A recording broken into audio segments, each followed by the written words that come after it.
അപ്പോൾ എല്ലാവർക്കും ഒരു അടിപൊളി ഗുഡ് മോർണിംഗ്. ഞാനപ്പോൾ ഈ രാവിലെ എണീറ്റ് പോകുന്നത് വേറെ കൂടല്ല, ജോലിക്ക് തന്നെയാണ്. അപ്പോൾ ജോലിക്ക് പോകാൻ വേണ്ടിയിട്ട് രാവിലെയുള്ള തത്രപ്പാടിലാണ് കേട്ടോ. അതുപോലെ ഞാൻ കഴിഞ്ഞ വീഡിയോ കണ്ടായിരുന്നു പൈപ്പ് ഓണാക്കി എടുത്തതെന്ന്. ആക്ച്വലി ഇവിടെ രാവിലെ പൈപ്പിൽ തണുത്ത വെള്ളമാണ് വരുന്നത്. അപ്പോൾ നമുക്കത് ഭയങ്കര ഒരു ബുദ്ധിമുട്ടാണ്. അപ്പോൾ കുറച്ച് നേരം ഓണാക്കിയിട്ടാൽ മാത്രമാണ് ചൂടുവെള്ളം വരത്തുള്ളൂ കേട്ടോ. അതുകൊണ്ടാണ് ഓണാക്കിയിരുന്നത്. കണ്ട് വെള്ളം കളയുന്നതല്ല കേട്ടോ.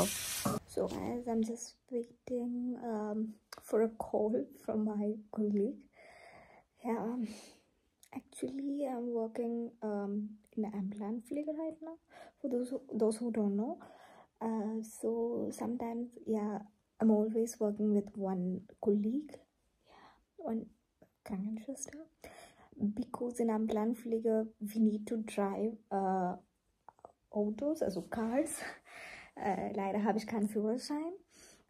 Ich glaube, meine Deutsch ist besser als mein Englisch. Okay. Also, ja, leider habe ich keinen Führerschein, also nur indische, kein deutscher Führerschein.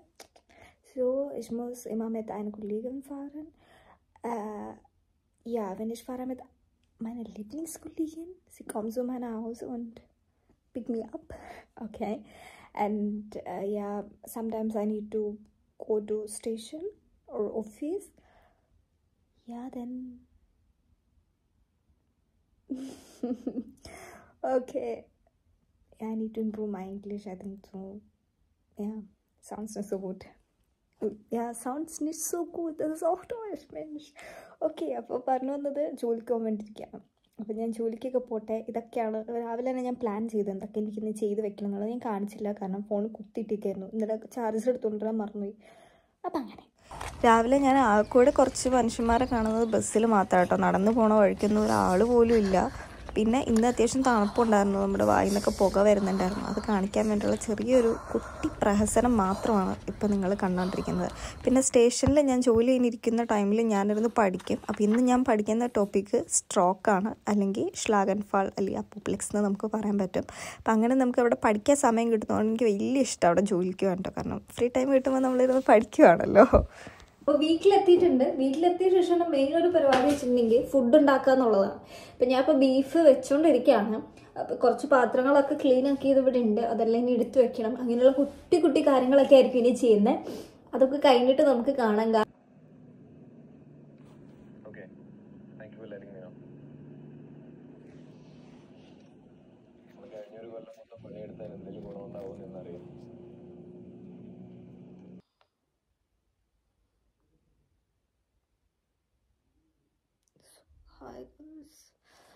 അങ്ങനെ ബീഫും ദുറൂമൊക്കെ കഴിച്ച ശേഷം ഞാൻ പയ്യൊന്ന് ഫ്ലാറ്റായി. ആനേനെ കൊല്ലുന്ന വീഡിയോ കാണായിരുന്നു. ആഫ്രിക്കയിൽ നമുക്ക് ആനകളെ നമുക്ക് ഹണ്ട് ചെയ്ത് പിടിക്കാം, അങ്ങനത്തെ ഒരു വീഡിയോ കണ്ടുകൊണ്ടിരിക്കുമായിരുന്നു. ഇൻട്രസ്റ്റിംഗ് ആയിരുന്നു. അപ്പോൾ അത് കാണുമായിരുന്നു. ഏകദേശം 1 year അടുത്തായി വീഡിയോ പോസ്റ്റ് ചെയ്തിട്ട്. പക്ഷെ ഞാനിപ്പോഴാണ് കാണുന്നത്. എനിക്ക് ഇൻട്രസ്റ്റ് ആയിരുന്നു. ആ കൂടെ ലഡു കഴിച്ചത് ഇന്നലെ ഞാൻ ഇന്ത്യൻ സ്റ്റോറിൽ പോയി വാങ്ങിച്ചതുമാണ്. അപ്പോൾ ഇനിയുള്ള പരിപാടി എന്ന് വെച്ചിട്ടുണ്ടെങ്കിൽ നമുക്കൊരു കുട്ടീനെ വിളിക്കാനുണ്ട്. അപ്പോൾ അത് ഞാൻ കാണിക്കുന്നില്ല, കാരണം കുറച്ച് പേഴ്സണലി റിലേറ്റ് ചെയ്തിട്ടുള്ളത് കൊണ്ട് നമുക്കത് കാണിക്കാൻ പറ്റില്ല. അപ്പോൾ കൊച്ചിനെ വിളിച്ച് മെയിൽസും കാര്യങ്ങളും അയക്കുന്നതൊക്കെ ഒന്ന് ചെക്ക് ചെയ്യാൻ വേണ്ടി പോവാണ്. അതാണ് ഇനി എൻ്റെ ഫസ്റ്റ് തിങ്, ബിസിനസ് റിലേറ്റ് ചെയ്തിട്ടുള്ള പരിപാടി. പിന്നെ കൂടെ എനിക്ക് എന്ത് ചെയ്യണം, വീട്ടിൽ വിളിക്കണം. അത് കഴിഞ്ഞ് എനിവേ 6:30 ആകുമ്പോൾ നമ്മൾ പഠിക്കാൻ വേണ്ടി ഇരിക്കും. ആൻഡ് ഇന്ന് നമുക്ക് ഒരുമിച്ച് പഠിക്കാം. ഞാൻ നിങ്ങളുടെ അടുത്ത് എക്സ്പ്ലെയിൻ ചെയ്യാം എന്താണ് പഠിക്കുന്നതെന്നും. അതുപോലെ ഒരാൾ കമൻറ്റ് ചോദിച്ചിട്ടുണ്ടായിരുന്നു നമുക്കിവിടെ ഏതൊക്കെ സബ്ബാണ് ഉള്ളത് എന്നുള്ളതൊക്കെ. അപ്പം എനിക്കറിയാവുന്ന രീതിയിൽ ഞാൻ നിങ്ങൾക്ക് പറഞ്ഞുതരാം. ഞാൻ അങ്ങനെ അത്ര അടിപൊളി പേഴ്സൺ അല്ല സ്റ്റഡി റിലേറ്റഡ് വീഡിയോസ് ചെയ്യാനൊന്നും. പക്ഷേ എൻ്റെ ഒരു അറിവ് വെച്ചിട്ട് നമുക്കിന്നത് ക്ലിയർ ചെയ്യാം. എൻ്റെ ഇന്ന് അത്യാവശ്യം നല്ല സണ്ണുണ്ട് കേട്ടോ. മൊത്തം കുളമായിട്ട് കിടക്കുകയാണ്, നിങ്ങൾക്ക് കണ്ടാൽ അറിയാം. പഠിക്കുന്നതിൻ്റെയും അതുപോലെ കുറച്ച് തുണി മടക്കി വെക്കാനുണ്ട്. എല്ലാം ഇങ്ങനെ ഓരോ സൈഡിൽ കൂടെ കിടക്കുന്നു. അത് പിന്നെ ഞാൻ അവിടെ ഇട്ടേക്കാണ്. എനിക്ക് ഉടനെ ഒരു അവധി കിട്ടാനുള്ള ചാൻസുകൾ ഞാൻ കാണുന്നുണ്ട്. അപ്പോൾ അതുകൊണ്ട് അന്നേരം മാറ്റാം എന്നോർത്ത് ഇരിക്കുന്നു. അപ്പോൾ എനിവേ ഞാനൊന്ന് ഫ്രഷ് ആവട്ടെ. ഫ്രഷായി ഞാൻ കുട്ടീനെയൊക്കെ ഒന്ന് വിളിക്കട്ടെ. അതൊക്കെ അതിന് നമുക്ക് കാണാം. So I'm back after some times. അപ്പം ഇന്ന് പഠിക്കാനുള്ളൊരു മൂഡുണ്ടെങ്കിലും ടൈം നിലവിലില്ല. അപ്പം ഞാൻ നിങ്ങൾക്ക് വേറെ കുറച്ച് കാര്യങ്ങൾ കാണിച്ചു തരാമെന്ന് വെച്ചു. വേറൊന്നുമല്ല, അപ്പം നമുക്ക് ജർമ്മനിയിൽ വന്ന് നമ്മൾ ഈ ഹൗസ് ബിൽഡിങ് പഠിക്കുമ്പോൾ നമുക്ക് പഠിത്തം മാത്രമല്ല, അതിൻ്റെ കൂടെ വേറെ കുറച്ച് കാര്യങ്ങളൂടെ ചെയ്യാനുണ്ട്. അപ്പം അത് എനിക്ക് തോന്നുന്നു പൊതുവെ ആരും പറഞ്ഞ് നിങ്ങൾ കേട്ടിട്ടുണ്ടാവില്ല, എങ്കിലും ഞാൻ കാണിച്ചു തരാമെന്ന് വെച്ചു. അപ്പം ഞാൻ 1 by 1 ആയിട്ട് കാണിച്ചു തരാം, അതായിരിക്കും കുറച്ചുകൂടി ഈസി. അല്ലെങ്കിൽ ഞാൻ കുറച്ചൊന്ന് എക്സ്പ്ലെയിൻ ചെയ്ത് പറഞ്ഞോടെ തരാം. എനിക്ക് കുറച്ച് പേപ്പേഴ്സ് ഇവിടെയും കിടക്കുന്നുണ്ട്, അപ്പോൾ എല്ലാം കൂടെ മിക്സപ്പ് ചെയ്ത് ഞാൻ കാണിച്ചു തരാം. നമ്മുടെ സ്കൂൾ സിസ്റ്റം എങ്ങനെയാണ് നാട്ടിൽ വരുന്നതെന്ന് വെച്ചിട്ടുണ്ടെങ്കിൽ നമ്മൾ പഠിക്കാൻ പോകുന്നു, തിരിച്ചു വരുന്നു, പഠിക്കാൻ പോകുന്നു, തിരിച്ചു വരുന്നു. ആൻഡ് എനിക്ക് അറിഞ്ഞൂടാ നഴ്സിംഗിലൊക്കെ കയറുമ്പോൾ എങ്ങനെയാണെന്നുള്ളൊരു ഡിഫറൻസ് എനിക്കറിയത്തില്ല. ഞാൻ നാട്ടിൽ ഡിഗ്രി ഒന്നും കംപ്ലീറ്റ് ചെയ്തിട്ടില്ല, ഞാൻ ജസ്റ്റ് +2 പാസ് ഔട്ടാണ്. ഓക്കെ, അപ്പോൾ ഇവിടെ എന്ന് വെച്ചിട്ടുണ്ടെങ്കിൽ നമ്മൾ പ്രാക്ടിക്കൽ സെക്ഷൻ ഓരോ സ്ഥലങ്ങളിൽ പോകും. ഇപ്പം നമ്മൾ വർക്ക് ചെയ്യുന്ന ഹോസ്പിറ്റലായിക്കോട്ടെ, ഓൾഡ് ഏജ് ഹോം ആയിക്കോട്ടെ, എന്തായിക്കോട്ടെ, അത് കൂടാണ്ട് എക്സ്ട്രാ ആയിട്ട് നമ്മൾ എക്സ്ട്രാ ഒരു ഷൂളറായിട്ട് നമ്മൾ, അല്ലെങ്കിൽ ഷൂളറിനായിട്ട് നമ്മൾ പല പല സ്ഥലത്ത് പോകും. ഞാനിപ്പോൾ കറൻ്റ്ലി ആംബുലാൻസ് ഫ്ലിഗയിലാണെന്ന് ഞാൻ പറഞ്ഞിട്ടുണ്ടായിരുന്നു. അപ്പം എവിടെ പോയിട്ടുണ്ടെങ്കിൽ നമുക്ക് കുറച്ച് പേപ്പേഴ്സ് ഫില്ല് ചെയ്യാനുണ്ടാവും. പേപ്പേഴ്സ് എന്ന് പറയുമ്പോൾ വേറൊന്നുമല്ല, ലൈക്ക് Erstgespräche, Zwischengespräche, Abschlussgespräche, അതുപോലെ തന്നെ നമുക്ക് ഫില്ല് ചെയ്യാനുള്ളത്, പിന്നെ നോക്കട്ടെ കേട്ടോ വേറെ ഏതാ എൻ്റെ അടുത്ത് കിടക്കുന്നുണ്ട്, പിന്നെ Arbeits- und Lernaufgaben, പിന്നെ നമുക്ക് പ്രാക്ടീസ് അനലൈറ്റിങ്ങിൻ്റെത് ഇങ്ങനെ ഒരു ഇതുണ്ട്, ഇത് ഫില്ല് ചെയ്യാനുണ്ടാവും. പിന്നെ സ്റ്റുഡൻറ്റ് സംതിങ് അങ്ങനെ എന്തോ അതിന് പറയുന്നത് തോന്നുന്നു, പേപ്പർ നിലവിൽ എൻ്റെ അടുത്തില്ല. സ്റ്റുഡൻറ്റ് സംതിങ് അങ്ങനെ എന്തോ ഉണ്ട്, അതുകൂടി ഫില്ല് ചെയ്യാനുണ്ട്. അതുപോലെ സ്റ്റുഡൻറ്റ് അല്ലെന്ന് തോന്നുന്നു, സംതിങ് വേറെ എന്താണ്. സ്റ്റുഡൻറ്റ് എന്ന് പറയുമ്പോൾ ഇതാണ്, ഇത് എനിക്ക് എൻ്റെ ആംബുലാൻഡിൽ നിന്ന് എക്സ്ട്രാ ഉള്ളതാണ്. ഞാനവിടെ എക്സ്ട്രാ ഷൂളറിനായിട്ട് വർക്ക് ചെയ്യുന്നതുകൊണ്ട് ഞാൻ എൻ്റെ സ്റ്റുഡൻറ്റ് കറക്റ്റായിട്ട് ഞാൻ എഴുതി വെച്ചത് അവർക്ക് കൊടുക്കണം. മന്ത്ലി അവസാനമോ അല്ലെങ്കിൽ ഒരു മാസം കഴിഞ്ഞ് ഞാനത് കൊടുത്താൽ മതി. അങ്ങനെയുള്ള സ്കീമുകളുണ്ട്. അപ്പോൾ ഇതെന്തിനാന്ന് വെച്ചിട്ടുണ്ടെങ്കിൽ നമുക്ക് അവിടെ എന്തൊക്കെ വർക്ക് കിട്ടി, നമ്മൾ എന്തൊക്കെ ചെയ്തു, നമ്മൾ എന്തൊക്കെ പഠിച്ചു എന്ന് നമുക്ക് സ്കൂളിൽ അറിയിക്കാനും, സ്കൂളിൽ പേപ്പേഴ്സൊക്കെ നമ്മൾ സബ്മിറ്റ് ചെയ്യണം. അതിന് വേണ്ടിയാണ് ഈ Erstgespräch എന്ന് പറയുമ്പോഴത്തേക്കും നമ്മൾ ഇപ്പോൾ ഫോർ എക്സാമ്പിൾ ഞാനിപ്പോൾ എൻ്റെ ആംബുലാൻസ് ഫ്ലീയിൽ പോകുന്നു ഫസ്റ്റ് ഡേ അപ്പം ഞാനും എൻ്റെ പ്രാക്ടീസ് അനലൈറ്ററിനോ അല്ലെങ്കിൽ വേറെ ആരെങ്കിലും ആയിക്കോട്ടെ, ഫ്ലീഗ് ഡീൻസിലായിട്ടും ആരെങ്കിലുമായിട്ട് ഞാനൊരു ഗെസ്പ്രേഷൻ നടത്താണ്, ഒരു കമ്മ്യൂണിക്കേഷൻ പോലെ നടത്താണ്. ഞാൻ അവിടെ നിന്ന് അവരുടെ അടുത്ത് നിന്ന് ഞാൻ എന്തൊക്കെ പഠിക്കണമെന്ന് ആഗ്രഹിക്കുന്നു, അവരെന്നെ എന്തൊക്കെ പഠിപ്പിക്കാനായിരിക്കും അവർ ഉദ്ദേശിക്കുന്നത് എന്നുള്ളൊരു ഷോർട്ട് നമ്മളൊരു കമ്മ്യൂണിക്കേഷൻ നടത്തുന്നു. അത് നമ്മൾ നമ്മുടെ Erstgesprächൽ നോട്ട് ചെയ്യണം. ഇതിൽ വരുന്നത് ഞാൻ കാണിച്ചത് ഇതെൻ്റെ ക്രാങ്കൻ ഹൗസിൻ്റെ ആണ്, എനിക്ക് കാണിക്കുന്നതിന് പ്രശ്നമൊന്നുമില്ല. അപ്പം ഇതിൽ വരുന്നതെന്ന് വെച്ചിട്ടുണ്ടെങ്കിൽ എന്താണ് നമ്മൾ Erstgespräch നടത്തുന്നത്, ഓക്കെ, എന്നാണ് നമ്മൾ Erstgespräch നടത്തിയത് ആൻഡ് ആരായിരുന്നു അവിടെ ഉണ്ടായിരുന്നത്. ഇത് എൻ്റെ പ്രാക്ടീസ് അനലൈറ്ററിനായിരുന്നു, പുള്ളിക്കാരിയായിരുന്നു അവിടെ ഉണ്ടായിരുന്നത്. പിന്നെ ഷൂളറിനായിട്ടുള്ള ഞാനും. പിന്നെ എന്താണ് Erwartungen der Schülerin oder des Schülers und der Praxisanleitenden, അവരുടെ Erwartungen എന്താണ് എന്നുള്ളൊരിതിൽ. പിന്നെ Ziele des Praxiseinsatzes, also anzubahnende Kompetenzen nach Lernangebote oder Ausbildungsplan und individuellen Zielen der Schülerin oder des Schülers, അത് എന്താണെന്നുള്ളത് നമ്മളിവിടെ ഇതേക്കണം. അപ്പം എൻ്റെ Erwartungen എന്ന് പറയുമ്പോഴത്തേക്കും Vertiefung von Vitalparameter und Pre- und Post-Versuchen, അതായിരുന്നു എൻ്റെത്. പിന്നെ സീൽ എന്ന് പറഞ്ഞിരിക്കുമ്പോൾ ഇൻഫ്യൂസിയോൺ ഫോബറായിട്ടുണ്ട് അനലൈറ്റും, അതെനിക്ക് വായിക്കാൻ പറ്റുന്നില്ല കേട്ടോ അവരെന്താ എഴുതിച്ചിരിക്കുന്നതെന്ന്, അവർ പുള്ളിക്കാരി എഴുതി. പിന്നെ ലേൺ ഓഫ് കാർബൺ ചെയ്ത കാര്യങ്ങളൊക്കെ ഇത് തന്നെ നമ്മുടെ Zwischengespräch Abschlussgesprächൽ വരും. ഇതല്ല വേറെ ടോപ്പിക്സുകൾ നമ്മൾ പഠിച്ചതോ അല്ലെങ്കിൽ സംതിങ് അങ്ങനെ എന്തെങ്കിലുമൊക്കെ ആയിരിക്കും വരിക. അതാണ് ആ കാര്യങ്ങൾ. അപ്പം ഇങ്ങനെയുള്ള കുറേ കാര്യങ്ങൾ നമുക്ക് എഴുതാണ്ട്. അപ്പം നിലവിലിപ്പോൾ എനിക്ക് കുറച്ച് കാര്യങ്ങളോടെ ഫുൾഫില്ല് ചെയ്ത് വെക്കാനുള്ളതുകൊണ്ട് ഞാൻ അതിൻ്റെ പുറകെ ഇരിക്കുകയാണ്. ഓക്കെ, ഇതാണ് പേരൊന്നുമില്ലല്ലോ. ഓക്കെ, ഇതാണ് ഞാൻ പറഞ്ഞ സ്റ്റുഡൻറ്റ് Nachweis എന്ന് പറഞ്ഞാൽ ഞാൻ പറഞ്ഞില്ലേ പേര് വേറെ ആയിരിക്കുന്നത്, അത് ഈ സെറ്റിലാണ്. ഈ സെൽ എന്ന് പറയുമ്പോഴത്തേക്ക് ഇത് വേറെ ഒന്നുമില്ല, എത്ര സ്റ്റുഡൻ്റാണ് നമ്മൾ പ്ലാൻ ചെയ്തത് അത്രയും സ്റ്റുഡൻറ്റ് ഞാൻ എഴുതി. 400 മണിക്കൂർ വർക്ക് ചെയ്യുന്നതായിരുന്നു പ്ലാൻ ചെയ്ത് വെച്ചിട്ടുള്ളത്. അപ്പം ഞാൻ കണ്ടിന്യൂസ് ബസ്സും ബോഹനൻ്റെ തീരുന്ന വരെ ഞാൻ വർക്ക് ചെയ്തിട്ടുണ്ടെങ്കിൽ എനിക്ക് 422 മുകളിൽ കയറും. അപ്പം പ്ലാൻ ചെയ്തത് കൂടുതൽ വരും. അപ്പം എനിക്ക് എക്സ്ട്രാ മണിക്കൂർ വർക്ക് ചെയ്യേണ്ടാത്തതുകൊണ്ട് എൻ്റെ അടുത്ത് എൻ്റെ പ്രാക്ടീസ് അനലൈറ്റർ പറഞ്ഞത് ഓക്കെ നീ വെള്ളിയാഴ്ച വരെ നോക്കാം, അല്ലെങ്കിൽ വ്യാഴാഴ്ച വരെ വർക്ക് ചെയ്യുക, എന്നിട്ട് 3 ദിവസം നീ അവധി എടുത്തോളോ എന്നുള്ളൊരില്ല പറഞ്ഞു. കാരണം ഞാൻ നല്ലൊരു അടിപൊളി സ്റ്റുഡൻ്റ് ആയിരുന്നു. അതുപോലെ ഞാൻ ഇതുവരെ ക്രാങ്ക് എടുത്തിട്ടില്ല. 11 ആഴ്ചയിൽ ഞാൻ ഒറ്റ ദിവസം പോലും ക്രാങ്ക് എടുത്തിട്ടില്ല. സോ അവർ ഹാപ്പിയാണ്. മേ ബി എനിക്ക് അവധി കിട്ടാനുള്ള ചാൻസസ് ഞാൻ കാണുന്നുണ്ട്. അപ്പോൾ എനിക്ക് ഇതൊക്കെ ഒന്ന് ഫില്ല് ചെയ്യണം. അപ്പോൾ ഇതൊക്കെ ഫില്ല് ചെയ്യാൻ വേണ്ടി ഇരിക്കട്ടെ കേട്ടോ നിലവിൽ.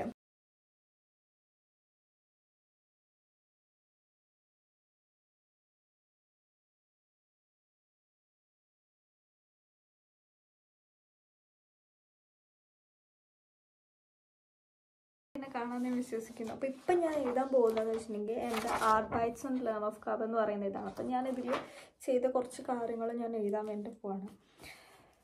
ഓക്കെ, കുണ്ടൻ Aufnahme mit das Gespräch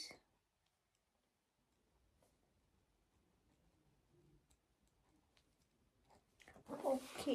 so ഇങ്ങനെയാണ് ഏകദേശം വരുന്നത്. അതായത് ഞാൻ പഠിച്ച കുറച്ച് കാര്യങ്ങൾ, ഇത് 1 കാര്യമാണ് ഇനി ഉണ്ട് എഴുതാൻ വേണ്ടി. ഇതാണ് ലിസ്റ്റ് എനിക്ക് പഠിക്കാനുണ്ടായിരുന്നത്. അതിൽ കൂടുതൽ പഠിച്ചു, അത് വേറൊരു കാര്യം. അപ്പം അങ്ങനെ മിക്സ് ചെയ്തിട്ട് ഞാൻ എഴുതുവാണ്. അപ്പം ഏകദേശം നിങ്ങൾക്ക് ഇങ്ങോട്ട് വരുന്നവർക്ക് ചിലപ്പോൾ ഇത് നിങ്ങൾ തന്നെ ചെയ്യേണ്ടി വരും. ചിലർ നിങ്ങളെ ഹെൽപ്പ് ചെയ്ത് ചെയ്യാനായിട്ട്, ചിലർ അവർ സ്വയം ചെയ്തു തരും. ആൻഡ് ഞാൻ എപ്പോഴും വർക്ക് ചെയ്യുന്ന ഒരു പ്ലേസ് ഉണ്ട്, അവിടെ അവരിതെല്ലാം ചെയ്യും. ഞാൻ ഇതൊന്നും അറിയില്ല. ലാസ്റ്റ് ഞാനൊരു സൈൻ ഇട്ടിട്ട് പോകത്തേ ഉള്ളൂ.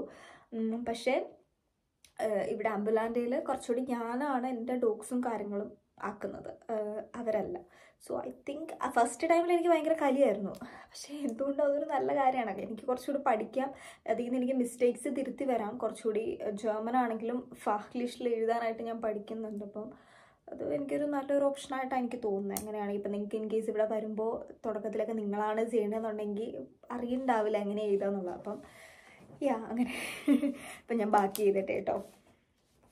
ഓക്കെ, പിന്നെന്തായിരുന്നു ഞാൻ പഠിച്ചത്? Communication with interdisciplinary team. Okay,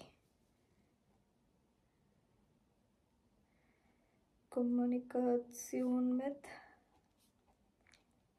interdisciplinary team in Klammern Arzt, spezielle Ärztin, Therapeuten, Angehörige. ഇത്രയും പേരായിട്ടുള്ള കമ്മ്യൂണിക്കേഷൻ ഉണ്ടായിരുന്നു. അയ്യോ, കമ്മ്യൂണിക്കേഷൻ und folgende Leistungen ഉണ്ടായിരുന്നു അല്ലേ?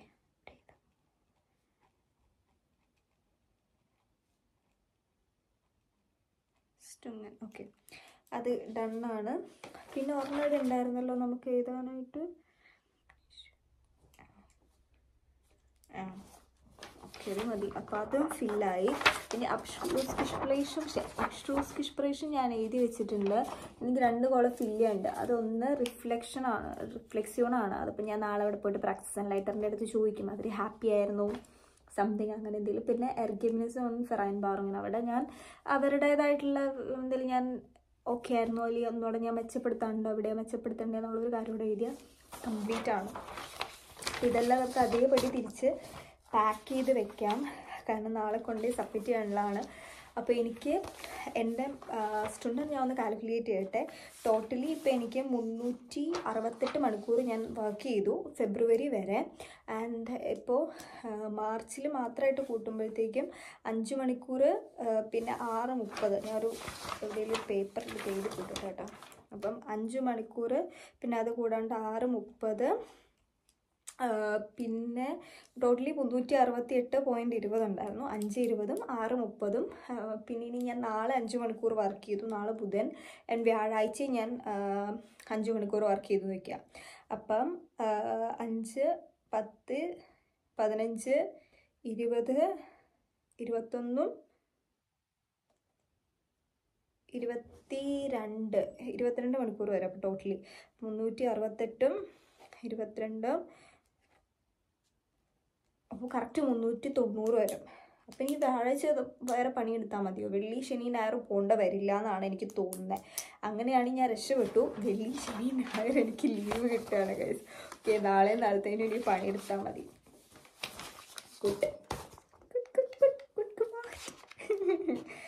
ഓക്കെ, അപ്പോൾ നിങ്ങൾ ആരെങ്കിലും സിസ്സിൻ്റെ ഒന്നും ഇത് കണ്ടിട്ടില്ലെങ്കിൽ ഇതാണ് സിസ്സിൻ്റെ പ്ലാൻ ചെയ്യുന്ന സംഭവം കേട്ടോ.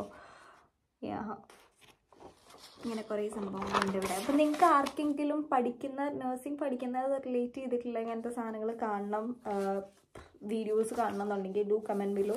ഞാൻ വീഡിയോസ് ചെയ്യാം, കാരണം എന്താണെങ്കിലും എനിക്ക് സ്പെഷ്യൽ പ്രൂഫും ഉടനെ വരുന്നുണ്ട്. So I'm planning to make ambition study vlogs.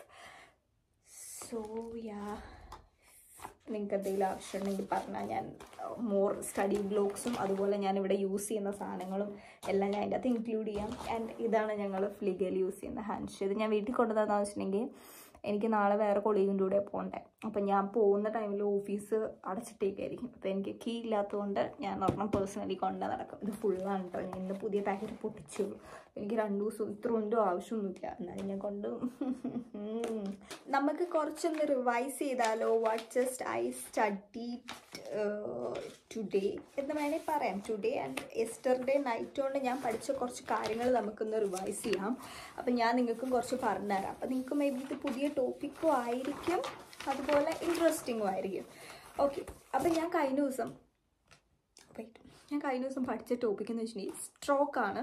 Stroke എന്ന് എല്ലാവരും കേട്ടിട്ടുണ്ടാവും. സ്ട്രോക്ക് വരാം. നമുക്കിവിടെ സ്ട്രോക്കിന് ജർമ്മനിൽ ഷ്ലാഗൻഫാൾ എന്നോ അല്ലെങ്കിൽ അപ്പോപ്ലെക്സ് എന്നോ നമുക്ക് പറയാം. ഓക്കെ, ഷ്ലാഗൻഫാൾ അല്ലെങ്കിൽ അപ്പോപ്ലെക്സ് എന്ന് പറയാം. അപ്പോൾ ഒരു ഷ്ലാഗൻഫാൾ അല്ലെങ്കിൽ അപ്പോപ്ലെക്സ് എന്ന് പറയുമ്പോഴത്തേക്കും അക്കൂട്ട് ഔഫ്ട്രെറ്റൻ്റെ ഫൊക്കാലെ ന്യൂറോളജിsche Defizit, die durch eine Schädigung von Hirngewebe entstehen, entweder durch ein Gefäßverschluss, അതായത് ഇഷേമിഷ ഷ്ലാഗൻഫാൾ, oder eine Blutung, അത് ഹെമോറാഗിഷ ഷ്ലാഗൻഫാൾ നമുക്ക് പറയാം. ഇത് ഞാനിനി നിങ്ങൾക്ക് മലയാളത്തിൽ എക്സ്പ്ലെയിൻ ചെയ്ത് തരുവാണെങ്കിൽ, തലച്ചോറിലോട്ടുള്ള ബ്ലഡ് സപ്ലൈയുടെ ലൈക്ക് തലച്ചോറിലേക്ക് നമ്മുടെ ബ്ലഡ് സപ്ലൈ പോകില്ലേ, അതിനൊരു ഇൻട്രപ്ഷൻ വന്നു കഴിയുമ്പോഴത്തേക്കും ഓട്ടോമാറ്റിക്കലി ബ്ലഡ് സപ്ലൈ കുറയും. അപ്പോൾ എന്ത് പറ്റും, ഓക്സിജൻ നമ്മുടെ ബ്രെയിൻ സെൽസിനും അതുപോലെ ന്യൂറോൺ സെൽസിനൊക്കെ ഓക്സിജൻ കുറവാണ് കിട്ടുള്ളൂ, അല്ലെങ്കിൽ കിട്ടൽ കുറയും. അപ്പം അതുമൂലം ഈ പറയുന്ന ബ്രെയിൻ സെൽസും അതുപോലെ ന്യൂറോൺ സെൽസൊക്കെ അതിന് ഡെത്ത് സംഭവിക്കും. അപ്പം ആ ഡെത്ത് സംഭവിക്കുന്ന എന്താ പറയുക, ന്യൂറോളജിക്കൽ ഡെഫിസിറ്റ്സ് ആണ്, അല്ലെങ്കിൽ ആ ഡെത്ത് സംഭവിച്ച് കഴിഞ്ഞിട്ടുള്ള ന്യൂറോളജിക്കൽ ഡെഫിസിറ്റ്സ് ആണ് ഈ സ്ട്രോക്ക് എന്ന് പറയുന്നത്. അപ്പം ഇത് നമുക്ക് CT സ്കാനും MRI ഒക്കെ വെച്ചിട്ട് ഡയഗ്നൈസ് ചെയ്യാൻ പറ്റും. നമുക്കൊരു TIA എന്ന് പറയുന്നൊരു സംഭവമുണ്ട്. TIA എന്ന് പറയുമ്പോഴത്തേക്കും ട്രാൻസിയൻ ഇഷേമിഷ അറ്റാക്ക്, അങ്ങനെയാണ് ഇഷ്കെമിഷ് എന്നാന്ന് തോന്നുന്നു, എനിക്കങ്ങനെ അറിഞ്ഞൂടാ. ഇംഗ്ലീഷിൽ ഇഷ്കെമിഷ് എന്ന് അങ്ങനെ എന്തോ പറയുന്നത്. അതാണ് നമ്മുടെ മിനി സ്ട്രോക്ക് എന്ന് നമുക്ക് പറയാം. അത് വരാൻ പോകുന്നൊരു സ്ട്രോക്കിൻ്റെ സൂചന എന്ന് വേണേൽ നമുക്ക് പറയാം.